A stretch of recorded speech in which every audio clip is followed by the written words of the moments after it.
A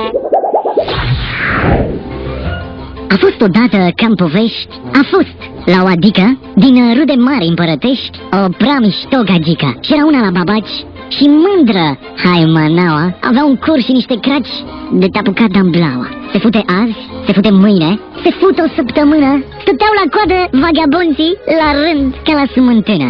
Sătură ea într-un târziu de pulă golănească, îi dete toți pe ușa afară și merse la fereastră. Luceafărul stătea pe cer, într-un mănunchi de stele. Ea la el ochii belea și se zgâia la ele. De atâta dor nealintat s-a puricat pe piele și într-un târziu n-a mai răbdat și a început să zbiere. Coboară jos, luceafăr blând, coboară de mă fură, să stau la pieptul tău plăpând, să stau înfiptă în pulă. Și coborâ sărac băiat, și coborâ săracul, dedu cu curul de pământ, de găuri asfaltul.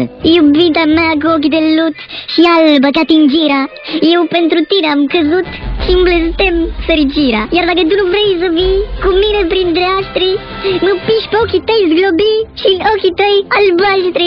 Luceafăr blând, vedea și mort și putrezit în soare, nu pot că ești nemuritor, iar eu sunt muritoare. Luceafărul început să plângă, deși înfundase nasul și ce tupeu de ordinar se duse întâi la tasul. Din tai al meu nemuritor, dar și de balaș de acasă îți dau o sticlă de cotnar și o gade spiritoasă. De nu mă lași, am să mă jur să cazi răpus de boală și vrei să bei fută-te în cur, zici apă minerală. Hai că tu îl privi atent și spusă de îndată, căci vezi în el s-a deșteptat instinctele de tată. Copile, văd că ești bolnav și ai mâncărim la coaie, dar fata e cu un arab, o fute de ondoaie. Porni Luceafărul înapoi pe drumul singuratec și o găsi pe fată în pat cu un moșnag asmatic.